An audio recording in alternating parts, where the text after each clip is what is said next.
శ్రీమాత్రే నమః.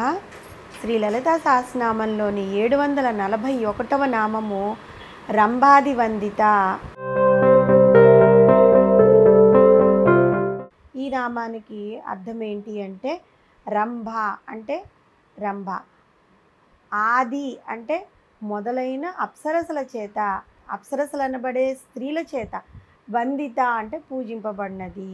జగన్మాతని రంభ మొదలైన అప్సరసల స్త్రీలు అందరి చేత పూజలు అందుకుంటూ ఉంటుందన్నమాట. క్షీరసాగర మదనం చేస్తున్న సమయంలో అందులో నుంచి ఆవిర్భవించిన వారు అప్సరసలు అన్నమాట. వారిని ఇంద్రుడు స్వీకరిస్తాడు. స్వర్గంలో దేవతలను తమ నాట్యగానాలతో వాళ్ళని ఆనందింపపరుస్తూ ఉంటారు ఈ అప్సరసలు.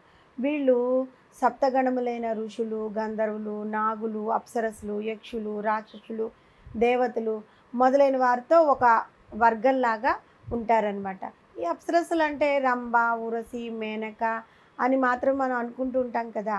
కానీ మా అప్సరసలు మొత్తం 31 మంది ఉన్నారు. వీరిని ఏకత్రింశతి అప్సరసలుగా వ్యవహరిస్తూ ఉంటారు. వీరి పేర్లు ఏంటి అంటే రంభ, మేనక, ఊర్వశి, తిలోత్తమ, ఘృతాచి, సాజన్య, నిమోచన, వామన, మండోదరి, సుభాగస్వాచి, విపులాసన, భద్రాంగి, చిత్రసేన, ప్రమోచన, ప్రమ్లోద, మనోహరి, రామ, చిత్రమధ్య, సుభానన, సుకేసి, నీలకుంతల, మన్మథోద్దాసిని, అలంబుష, మిత్రకేసి, పుంజకస్థల, కతుస్థల, వలాంగి, పరావతి, మహారూప, శశిరేఖ వీళ్ళందరూ అప్సరసలు అన్నమాట. వీళ్ళు ఒకళ్ళని మించి ఒకళ్ళు నాట్యశాస్త్రంలో అద్భుతమైన ప్రావీణ్యం కలవారు. అద్భుత సౌందర్యవతులైన వీరు ఇంద్రసభలో తమ నాట్య ప్రావీణ్యతని ప్రదర్శించి ఆ దేవరాజైన ఇంద్రుడిని, ఇతర సభికులందరినీ, ఆ దేవతలందరి యొక్క ప్రశంసలను అందుకుంటూ ఉంటారు. వీరి హావ భావ తళుకు బెళుకులకు దేవసభలో వారందరూ కూడా చాలా ముగ్ధులైపోతూ ఉంటారనమాట. వీరు లేకపోతే అసలు ఆ దేవసభకి నిండుతనమే ఉండదు. వీరిని దేవీ విలాసినులని అంటూ ఉంటారనమాట. అటువంటి వారు కూడా తమ లాస్యప్రియ అని కీర్తింపబడిన జగన్మాత ముందు తీసికట్టే. ఎందుకంటే ముందు నామాల్లో మనం చెప్పుకున్న అమ్మవారిని లాస్యప్రియ అని. వీళ్ళ లాస్యం అమ్మవారి లాస్యప్రియ ముందు ఎంత? ఈ లాస్య ప్రదర్శకులైన దేవనర్తకి మండల చేత ఆరాధింపబడినది దేవీతత్వం కలిగిన పరమేశ్వరి కాబట్టి అటువంటి దేవనర్తకుల చేత బంధింపబడినది కాబట్టి అమ్మవారిని లోకేశ్వరీ తత్వము, ఆమె యొక్క లాస్య ఘనత, త్రైలోక్య మోహన లావణ్యము మనకి ఇక్కడ తెలుస్తూ ఉంటుంది. రమ్ అనేది అగ్నిబీజం అన్నమాట. అగ్నిబీజం ప్రధానమైన బీజాక్షరము హ్రీము.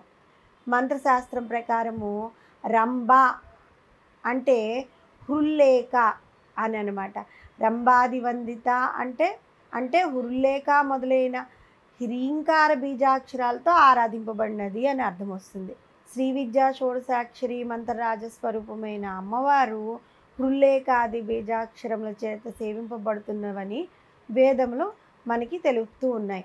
అప్సరసలు దేవజాతి స్త్రీలు అనే అర్థంలో తీసుకున్నట్లయితే కనుక జగన్మాత కొలువై ఉన్న మణిద్వీపంలో యక్షులు, అప్సరసలు మొదలైన అనేక వర్గాలకు చెందిన దేవజాతి స్త్రీలు ఆ అమ్మవారిని సేవించుకున్నట్లుగా మనకి మణిద్వీప వర్ణంలో తెలియజేస్తుంది.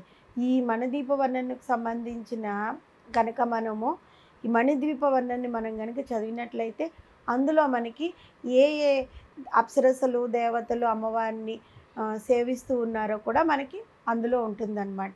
దాసీభూత సమస్త దేవవనితాం అని అంటూ ఉంటాం కదా. దేవకాంతల్లో అప్సరస కాంతలు కూడా ఒక వర్గంలోకే వస్తారు.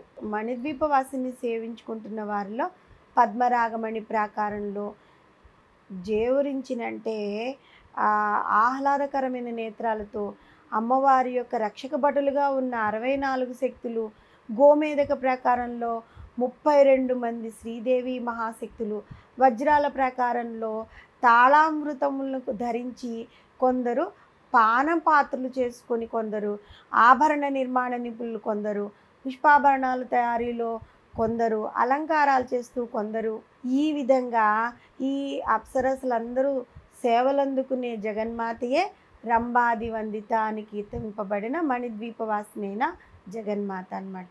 క్షీరసాగర మదన సమయంలో ఏకత్రింశతి అప్సరస్సులుగా జన్మించి నాట్యశాస్త్రంలో అద్భుత ప్రావీణ్యం పొంది స్వర్గలోకంలోని దేవేంద్రుని సభలో తమ యొక్క తలుగు బెళుకులతో కూడిన తమ నాట్య ప్రదర్శనలతో అటు దేవేంద్రుణ్ణి ఇటు ఇతర దేవతలను వారి యొక్క ప్రశంసలు అందుకుంటున్న రంభాదుల చేత సేవింపబడుతున్న జగన్మాతను మనమందరం అనిత్యం శ్రద్ధాభక్తులతో రంభాది వందిత అనే నామంతో కీర్తిస్తూ ఉన్నట్లయితే, పూజిస్తూ ఉన్నట్లయితే, మనము మన జీవితానంతరము అంటే ఈ శరీరం వదిలేసిన తర్వాత ఆత్మ ఆ అమ్మవారి దగ్గరికి వెళ్ళి అమ్మవారి సేవ చేసుకునే భాగ్యం మనకు కూడా కలుగుతుంది కదా. శ్రీమాత్రే నమః.